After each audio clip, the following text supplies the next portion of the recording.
Good morning friends, welcome to my YouTube channel the civil servant of Mankind.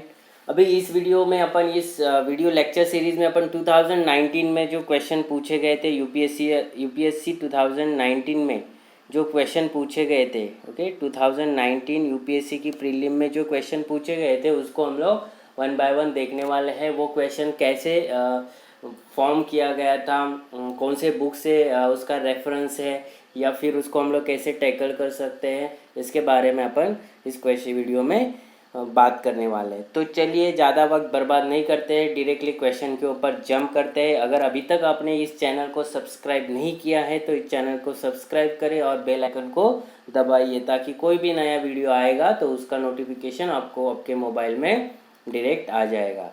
तो direct move करते हैं हम लोग क्वेश्चन नंबर 1 पे। तो जो क्वेश्चन नंबर 1 था वो ये था कि विथ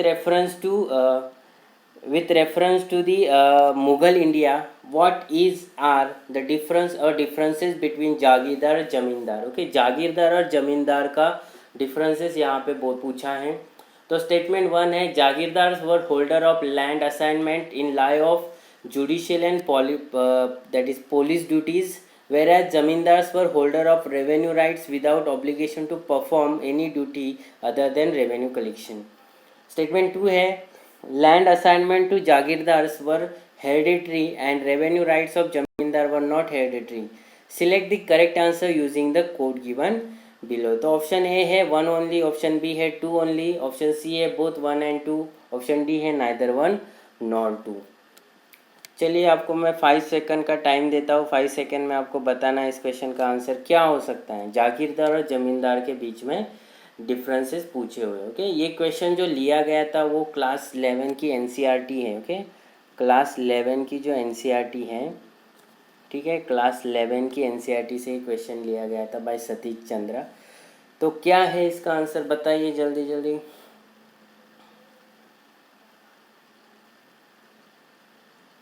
बोलिए फटाफट दोस्तों।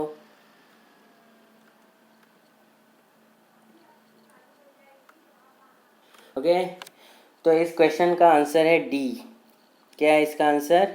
D, neither 1 nor 2। Neither 1 nor 2 इस क्वेश्चन का आंसर है। ओके, इस यहाँ पे क्या किया गया है? ओके, इंटरचेंज किया गया है। Jagirdar were holder of land assignment, जो गलत है। ओके, जमींदार होल्डर्स होते हैं। ठीक है, यहाँ पे इंटरचेंज किया गया है स्टेटमेंट में। और इसका आंसर क्या है दोस्तों? स्टेटमेंट 1 और 2 दोनों भी इनकरेक्ट है। ओके, जमींदार on the other hand were hereditary है। जमींदार हेरिडिटरी प्रोसेस है और जमींदार हेरिडिटरी था। ठीक है, जो यहाँ पे उल्टा बताया गया है। देखो, जमींदार हेरिडिटरी है, जागीरदार नहीं, zamindars were hereditary and jagirdars were not hereditary. ठीक है, तो इसलिए ये सेकेंड स्टेटमेंट रॉन्ग होता है। यहाँ पे भी zamindars were holder of land assignment lieu of judicial and police duty, and jagirdars were holder of revenue right without obligation perform any duty other than revenue collection. So ये जागीरदार जमींदार को उन्होंने इंटरचेंज किया है ताकि आपको वो फंसा सकें। ठीक है, let's move on the next question. Question 2 क्या है? क्वेश्चन 2 है, with reference to land reform in independent India which of the following statement is correct. Okay, statement 2 है विथ रेफरेंस टू क्वेश्चन 2 है, with reference to the land reforms in independent India which one of the following statement is correct. Statement A है, a ceiling law were aimed at family holding and not individual holding. Statement B है, major aim of land reform was providing agricultural land to all the landless. Statement C है, it resulted in cultivation of such crop, cash crop as a predominant form of cultivation. Statement D है, land reforms permitted no exemption to the ceiling limit. Okay, 5 second का time है, बताइए इसका answer क्या हो सकता है।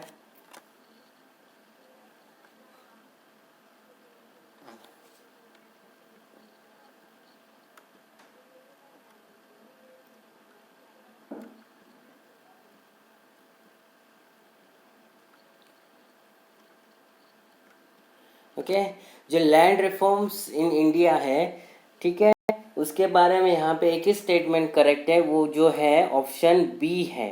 ओके, ऑप्शन बी में जो स्टेटमेंट बताया है, the major aim of land reform was providing agriculture land to all the landless, जो भी लैंडलेस है उनको एग्रीकल्चर लैंड प्रोवाइड करना, ये लैंड रिफॉर्म लाने के पीछे इंडिपेंडेंट इंडिया में इसका जो मेन मोटो था। ठीक है, ये क्वेश्चन लिया गया था India since independence. Okay, India since independence जो बिपिन चंद्र का बुक है, ओके, उसमें से चैप्टर 28 एंड 29, ओके, चैप्टर 8 और चैप्टर 29 में से ये क्वेश्चन फॉर्म किया गया था।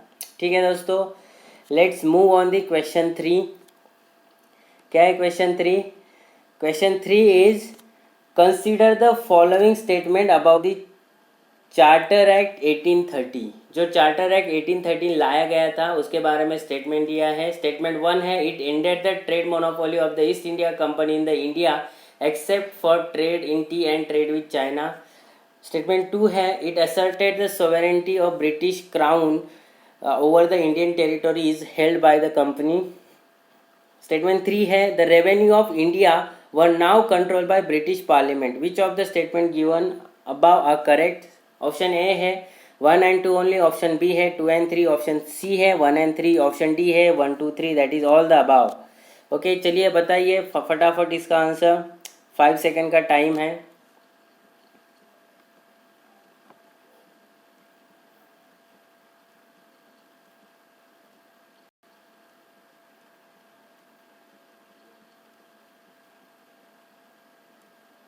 बताइए जल्दी जल्दी।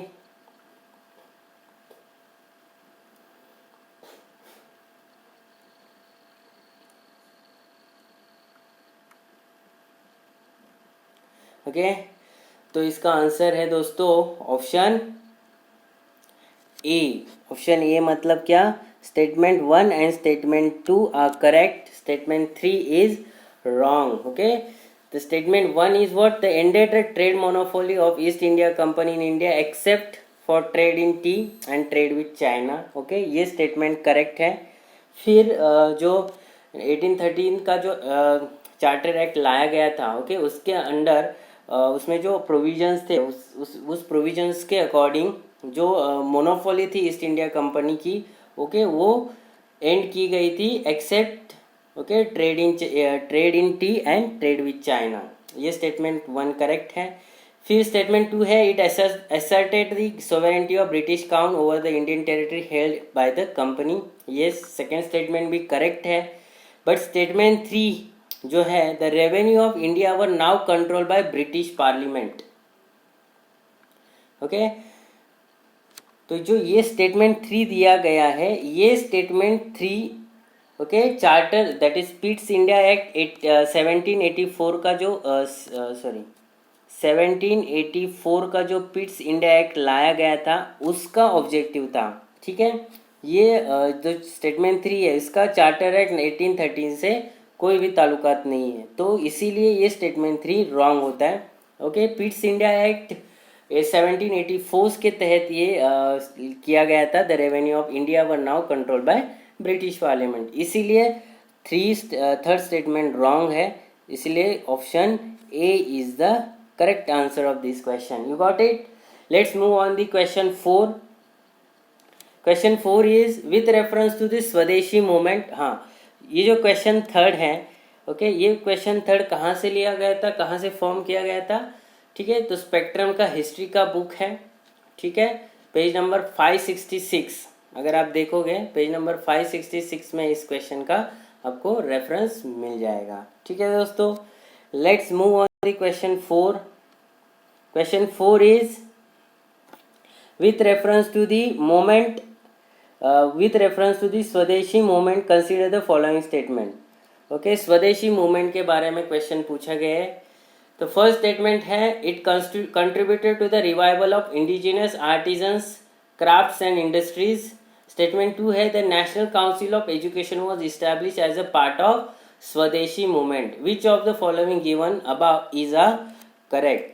तो आपको स्टेटमेंट से ही पता चलता होगा। ठीक है, जो फर्स्ट स्टेटमेंट है, सेकेंड स्टेटमेंट है, दोनों स्टेटमेंट करेक्ट हैं, इसलिए इस क्वेश्चन का आंसर है सी। ठीक है, स्वदेशी मूवमेंट जो लॉन्च की गई थी ठीक है। इसका पहले का मकसद यही था कि जो इंडिजिनियस आर्टिजन्स और क्राफ्ट इंडस्ट्री होगा उसको प्रमोट करना।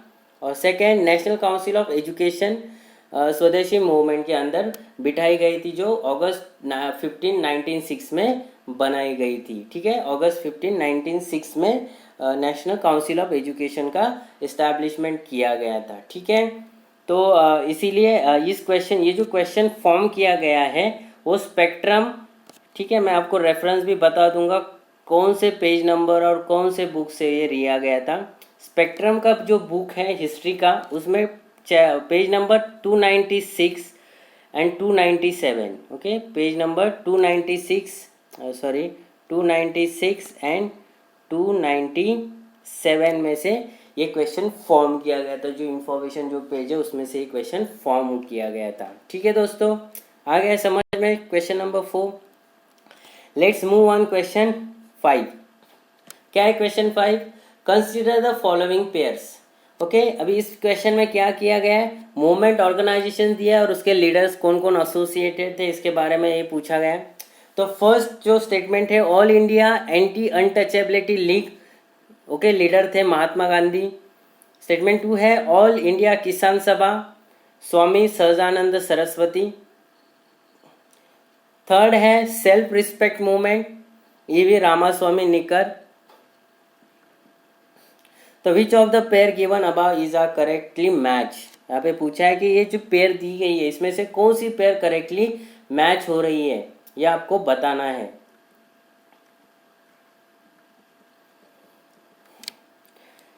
तो all India anti touchability league जो था महात्मा गांधी द्वारा इस्टेब्लिश किया गया था, करेक्ट है। ऑल इंडिया किसान सभा स्वामी सहजानंद सरस्वती के द्वारा फाउंड की गई थी। फिर self respect movement EV Ramaswamy Naicker के द्वारा फाउंड की गई थी। तो इसीलिए इस क्वेश्चन का आंसर होता है ऑप्शन डी। ठीक है, तो ऑल इंडिया अनटचेबिलिटी लीग 1932 में बनाई गई थी, okay, under the leadership of Gandhi, Mahatma Gandhi. फिर द ऑल इंडिया किसान सभा वॉज फाउंडेड इन लखनऊ में वो बनाई गई थी 1936 में, ओके, 1936 में बनाई गई थी all India Kisan Sabha, okay, which is under the leadership of Swami Sahajanand Saraswati. और self respect movement, okay, which is founded by Swami E Ramaswamy Naicker in south India. ठीक है, समझ में आ गया दोस्तों। तो इसीलिए इन तीनों जो स्टेटमेंट दी है, तीनों पेयर दी है, वो करेक्टली मैच होती है, इसलिए इस क्वेश्चन का आंसर होता है ऑप्शन डी। ठीक है, तो अगर इस क्वेश्चन का जो रेफरेंस बुक है वो है स्पेक्ट्रम से क्वेश्चन फॉर्म किया गया था। ठीक है दोस्तों, let's move on the question 5। क्या है question 5? Which of the following is not the Harappan site. Okay, straightforward question है, which one of the following is not a Harappan site. First जो दिया है चान्हू दारो, स्टेटमेंट बी है कोटदीजी, सोगावरा एंड देसलपुर। तो यहाँ पे पूछा है नॉट अ हरप्पन साइट, तो इस क्वेश्चन का आंसर है ऑप्शन सी।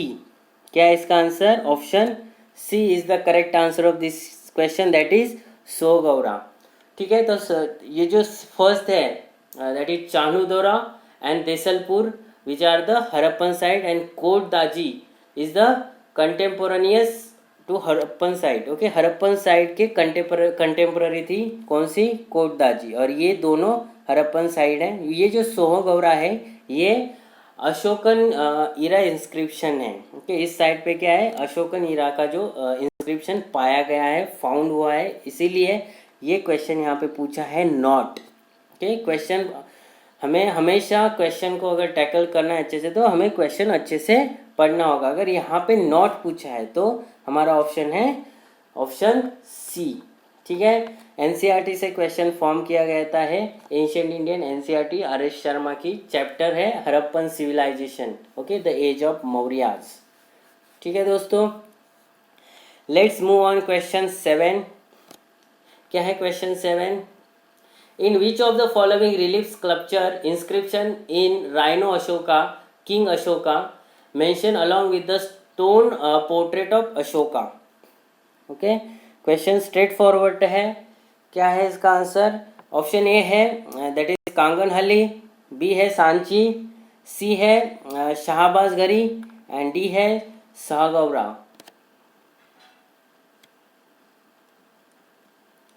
तो इसका ऑप्शन है दोस्तों स्टेटमेंट ए. ओके, इसका आंसर क्या है? Statement A, that is Kanganahalli. ठीक है, Kanganahalli is about 3 kilometre from Sannati Karnataka and important execution site of Buddhist monument. Okay, Buddhist monument का ये एक बहुत इम्पोर्टेंट साइट माना जाता है और वहाँ पे ये rhino Ashoka that is king Ashoka के पोर्ट्रेट पाए गए स्टोन में. ठीक है, ठीक है दोस्तों, आ गए समझ में क्वेश्चन. ये क्वेश्चन लिया गया था the history of ancient and early medieval India, Upinder Singh का जो बुक है उसमें से क्वेश्चन फॉर्म किया गया था. ठीक है, गॉट इट.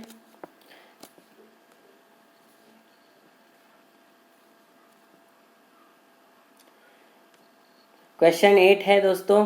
क्या है question 8? Consider the following. First statement है deification of the Buddha, that is deification of the Buddha, not deification, sorry for this, deification of the Buddha. Statement 2 है trading the path of bodhisattvas, that is threading, okay, not trading, threading the path of bodhisattva. Statement 3 है image worship and rituals, which of the that is image worship and rituals.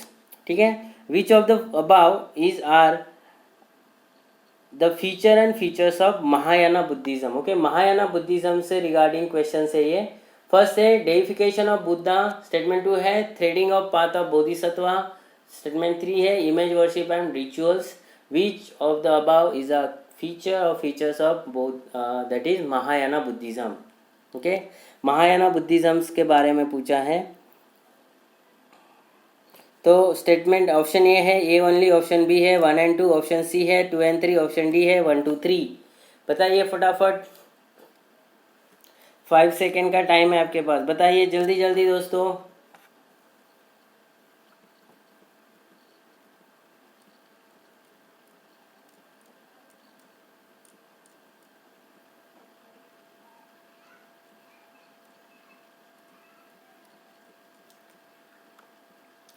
तो ये महायाना जो Buddhism है, Buddhism के जो 2 part हैं, Mahayana and Theravada, जो branches हैं.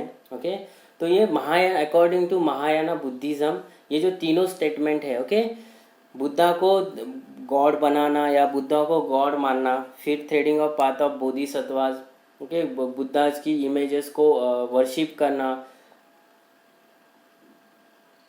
फिर जो पाथ ऑफ बोधिसत्व है उसको फॉलो करना, image worship and rituals. Okay, ये महायाना बुद्धिज्म ने स्टार्ट किया था. जो महायाना बुद्धिज्म की जो ब्रांच है उन्होंने स्टार्ट किया था. तो इसीलिए ये तीनों statement regarding the Mahayana Buddhism correct हो जाते हैं. ठीक है दोस्तों, और ये क्वेश्चन लिया गया था history of ancient and early medieval India, Upinder Singh, chapter 8 से ये क्वेश्चन फॉर्म किया गया था.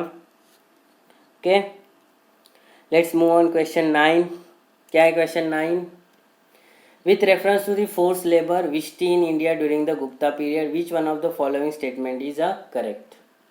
तो स्टेटमेंट ये है it was considered a source of income for the state, a sort of tax paid by the people. It was totally absent in a Madhya Pradesh and Kathiawar region of Gupta empire. Statement C है the force labourers was entitled to weekly wages. Statement D है the eldest son of the labourer was sent as a force labourer. Okay, Gupta period के time पे labourer की जो conditions है उसके बारे में क्वेश्चंस है. बताइए जल्दी जल्दी.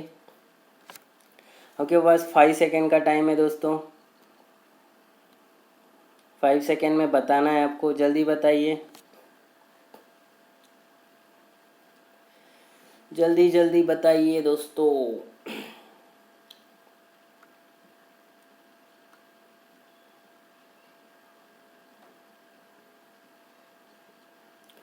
ठीक है, तो इस क्वेश्चन का आंसर है ए, स्टेटमेंट ए करेक्ट है इसका। That is it was consider a source of income from for the state, a sort of tax paid by people. जो लेबर होते थे उनसे कोई ऐसा टैक्स लिया जाता था। Okay, so it is also the source of income for the state. जो जूनागढ़ में जो इंक्रिप्शन मिला है उसमें इसके बारे में जिक्र किया हुआ है, विस्टी के बारे में। ठीक है, और इस क्वेश्चन का जो इस क्वेश्चन का जो आंसर है दैट इज ये जो इसका जो रेफरेंस बुक है वही है history of ancient medieval India, Upinder Singh का जो बुक है उसमें से क्वेश्चन फॉर्म किया गया था। You got it? आ गया समझ में? इसका आंसर क्या है? Option a, it is a sort of tax collected from the people and it is also the source of income to the state. ठीक है, let's move on the last question of this video, that is question 10.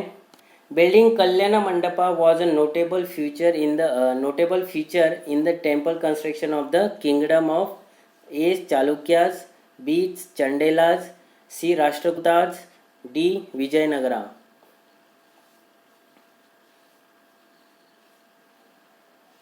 Okay, ancient history से question है, बताइए क्या होगा। Building दी कल्याण मंडपा, कल्याण मंडपा कौन से kingdom के टाइम का जो फीचर था टेम्पल कंस्ट्रक्शन का, ओके, वो किससे रिलेटेड था? चालुक्यास के टाइम का था, चंडेलास के टाइम का था, या राष्ट्रकूटास के टाइम का था, या विजयनगरास का? ठीक है, तो इसका आंसर है ऑप्शन डी दोस्तों। ओके, स्ट्रेट फॉरवर्ड क्वेश्चन है, अगर आता है तो आता है, नहीं आता है तो भूल जाओ इसके मार्क्स। ओके, कल्याण मंडपा जो कंसेप्ट है, नोटेबल फीचर है टेम्पल कंस्ट्रक्शन का, ओके, वो विजयनगरा किंगडम में पाए गए थे उसी टाइम में। और इस क्वेश्चन का जो सोर्स है और जो कहाँ से फॉर्म हुआ है क्वेश्चन, ये है थीम ऑफ इंडियन हिस्ट्री 2 का जो बुक है उसका पेज नंबर 86 से क्वेश्चन बनाया गया था। पेज नंबर 86 से क्वेश्चन बनाया गया था, that is theme in Indian history 2। ठीक है दोस्तों, तो इस वीडियो में हम लोगों ने देखे हैं 10 क्वेश्चन। ओके, आप इसके स्क्रीनशॉट ले सकते हो वीडियो पॉज करके।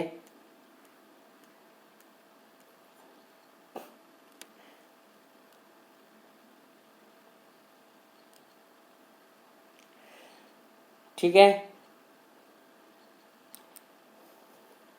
वे हम लोगों ने देखे 2019 में जो पूछे गए थे क्वेश्चन, उसमें से हम लोगों ने इस वीडियो में देखे हैं first to 10 questions. Next video में अपन देखेंगे 11 से लेके 20 तक, और ये सीरीज़ ऐसे कंटिन्यू चलती रहेगी। तो stay tune to the channel को सब्सक्राइब करें ताकि आपसे कोई भी वीडियो मिस ना हो जाए। इस वीडियो में मैं आपको बहुत ही इंपॉर्टेंट चीज़ें बता रहा हूँ ताकि आपके जो प्रीवियस ईयर क्वेश्चंस है उसके ऊपर आपकी एक ग्रिप बन जाए और आपका जो प्रीलियम का जो प्रिपरेशन है वो और इंटेंसिफाई हो जाए और वो आप 2020 की जो प्रीलियम है वो क्रैक कर सके नहीं, हमें क्रैक करनी ही है। ओके, इसीलिए तो मैं आपके लिए मेहनत कर रहा हूँ। तो stay tune to the channel, इस चैनल को ज़्यादा से ज़्यादा बच्चों तक पहुँचाइए। वीडियो अगर पसंद आया है तो उसको लाइक करें। अगर क्वेश्चंस के बारे में कोई भी डाउट है तो कमेंट सेक्शन में मुझे कमेंट सेक्शन में पूछ सकते हैं, मैं उसका ज़रूर रिप्लाई दूंगा। और जाते जाते दोस्तों इस वीडियो को एक लाइक देके ज़रूर जाना। ओके, मिलते हैं दोस्तों नेक्स्ट वीडियो में, तब तक जय हिंद दोस्तों।